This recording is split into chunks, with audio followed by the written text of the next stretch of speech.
Nous sommes sur le stand LG où l'on peut découvrir un écran LCD Full HD de 100 pouces, écran qui avait déjà été présenté sur d'autres salons mais qui avait eu des petits problèmes de fonctionnement.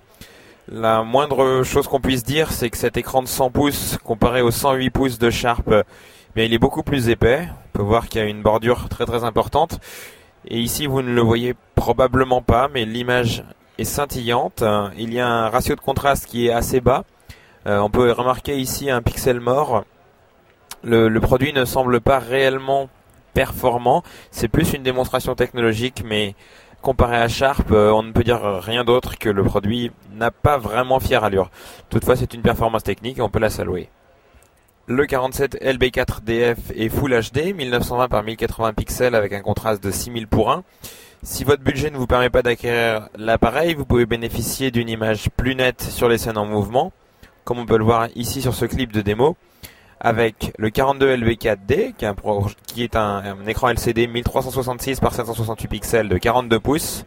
Également un modèle 37 pouces, toujours avec un design un peu anguleux, avec une finition lac piano noir très très jolie. Également un modèle 32 pouces. On remarque également un modèle 50 pouces aux caractéristiques équivalentes, avec un ratio de contraste de 15 000:1 et une luminosité de 1500 candela par mètre carré.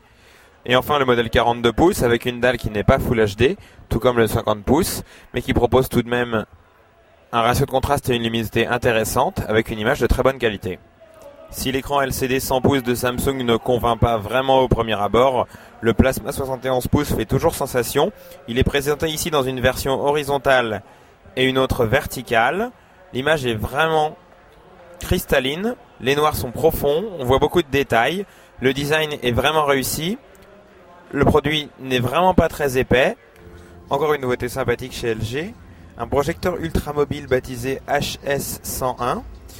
Il utilise une source de lumière à base de LED, ce qui offre un espace de couleur de 114% par rapport à l'espace NTSC traditionnel au lieu de 72% pour un éclairage par lampe. La durée de vie des LED s'établit à 20 000 heures. Ce projecteur affiche 100 lumens de luminosité. Il est calé sur le design des Chocolate, les téléphones de Samsung, en blanc ou en noir. 100 anti-lumens, c'est 4 fois plus que les projecteurs présentés l'an passé. Pourtant, le projecteur n'a pas vraiment pris de poids. Il peut toujours fonctionner sur batterie. Et juste à côté, on trouve le LG AN110.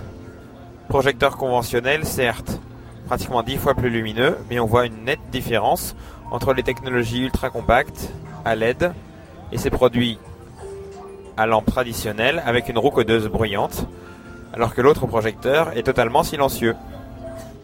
Toujours plus de design chez LG avec des chaînes hi-fi micro DVD très très sympathiques. On voit ce modèle avec simulation d'effet surround. L'afficheur là encore est 100% tactile façon Chocolate. Les boutons ne s'enfoncent pas, ce sont des touches à effleurement, très jolies. Voilà. Rien à presser, tout est tactile. C'est élégant avec un tweeter, deux haut-parleurs et une unité de grave latérale. Un peu plus loin, on trouve ce qu'ils appellent un Home Theater in a Box. Home Theater in a Box, c'est-à-dire un système home cinéma dans une boîte.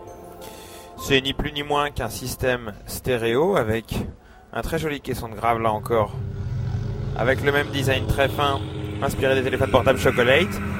Haut-parleur de grave sur le côté.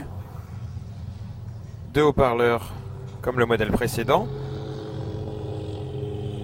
Encore un système à touche et à effleurement. Un petit afficheur sur le dessus.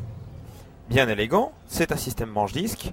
Et la démonstration qui passe sur l'écran prouve aux visiteurs que l'on peut avoir un système de son enveloppant avec seulement deux enceintes.